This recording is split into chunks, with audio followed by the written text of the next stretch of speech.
Yun, pero itong sa Metro Manila, ano po to, Klase, no? everyday po ang dynamics nito eh. Oo. Daily, per hour na how ito ang Alright, tingin ko. but how do you reconcile, what exactly is the scope of authority of the MMDA over the cities, and how does it impact what they want to preserve always is their autonomy? Well, sa batas po, Republic Act 7924 is coordination eh. Coordination, Yes, but yeah. it's not, you don't have authority over them. Meron din po, pero I do not... Moral suasion? I do not impose. Ang kailangan lang po natin, Metro Manila, moving forward together, hindi po iba yung ginagawa ng iba. So, it has to be... Paano ko naman mag-move together? Bilang halimbawa, yun lang color, yung number coding ninyo. Tapos ito, iba. Yung iba mayroong window, yung iba walang window. Malapit na Why po yan. are they insisting on just being idiosyncratic? I mean, it's crazy. Malapit na po yan. Just para sabihin, ay, ako, iba, bida ako dito. Hindi naman po siguro. Yung mga ganun, inabutan na po natin na... Inabot ko na yun. Hindi naman nagmula po yun natin sa'yo. yan. Pero may mga ginagawa tayong paraan na napapag-isa na po natin. For instance, malapit na po yung single ticketing. Okay. February, magsisimula na po yan. Yung sinimulan po natin last year na iban yung plastic sa Muntinlupa, pinakiusapan natin yung ibang cities. Nag-approve na ho ang Quezon City, Makati for implementation na ho yan. Las Piñas, ini-implement. Okay, para maintindihan ng taong bayan, ano ba yung plastic ban mo? Yung bawal po gumamit ng packaging materials made of plastic. So, ang minumungkahi So, wala nang natin... mga plastic supot, wala nang mas ganun. Opo, ang minumungkahi natin, gamitin na yung mga papel, yung mga biodegradable. Ano mangyayari sa Plastic City ni Gatchalian, ni William? Payag din po sila. Eventually, meron po Kanya siguro tayo... inire-redevelop na yun sa Valenzuela, no? Meron po ngayon na plastic materials na biodegradable na rin. Meron na. Meron na rin po gano'n. Okay. So, eventually, doon po siguro yung direction. Ang nagiging problema naman kasi dyan sa plastic, and why it's always been such a problem, is because of the smuggling of the pellets. Di ba? Yun ang nagiging problema. Kanya, hindi mo kumisan, hindi mo matigil, parating merong mga iba dyan na gumagawa na kanilang sariling plastics para pailalin. Resin materials. Yung mga resin materials nila, di ba? Okay, how would you define your greatest challenge in MMDA? Yung pong sinabi ko, first 5 minutes after my assumption, that we will try to instill discipline with compassion. Okay. So this is what we're doing right now.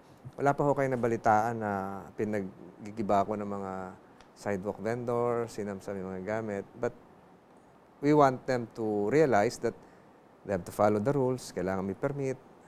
Ay nako, alam mo, sabihin ko sa iyo, personal experience. Doon sa tapat namin, takot-takot na vendor.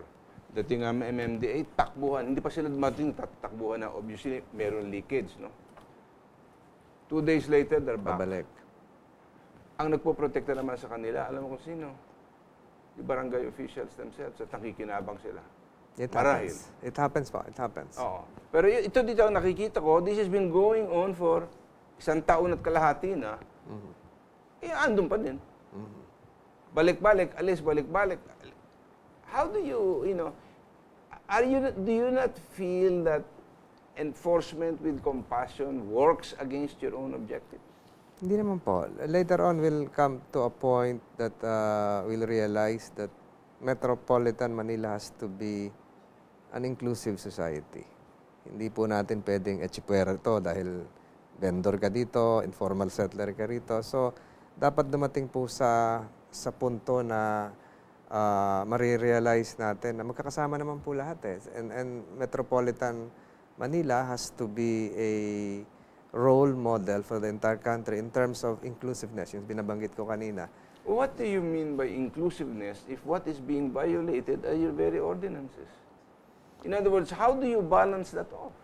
Kung ayaw makinig, ayaw sumunod.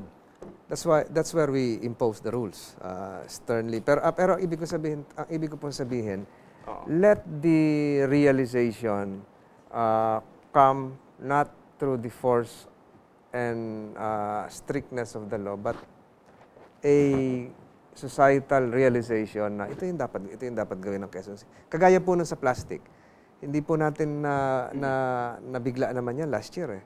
Pero ngayon, unti-unti po na sumusunod naman Lumalaganak. sa Muntinlupa. I guess ganun much nga. of it is the noise of the environmentalist. Kasama na po yan. So, siguro po, this coming year, yung firecracker ban, yung centralized firecracker zone. So, alam niyo po, sinasabi nila, walang disiplina ang Pilipino, but pag napasyalan niyo ho yung Commonwealth Avenue, nakikita niyo po yung modesty aside, yung motorcycle lane is working. Nandun po lahat yung mga motorcycle. Why are we doing it only there? Yun po yung inuna natin eh. We're going to have EDSA Pumunta ka next sa month. EDSA, pumunta ka sa Ortigas, pumunta ka sa C5. The motorcycles there are chaotic. Yes, I agree. Grabe. Pero ho, pinakita muna natin yung Commonwealth and Makapagal at napatunayan natin it will work. It works. So next month, within a few weeks, EDSA na. So what I'm saying is that may paraan pala ng pwedeng disiplinado ang Pilipino eh. Hindi naman po siguro... I guess if you keep enforcing it, sooner or later they will learn because it costs them a lot. That's Now, let me ask you a question. In some countries, alam mo ginagawa nila sa mga bike lanes at motorcycle lanes, counterflow. In other words, they are not going with the traffic, they are going against the traffic. to protect Do them. you think, exactly, do you think it's something we should do? Dapat po natin gawin dito? For motorcycle, siguro hindi po applicable yun kasi motorized po yun. They have their own speed, their own machine. Pero sa bicycle, it might, but kailangan po ng infrastructure doon. Kailangan may Pero ano yun, banquet. sabihin mo, ang lane mo for motorcycles and bikes, iba pa? Opo.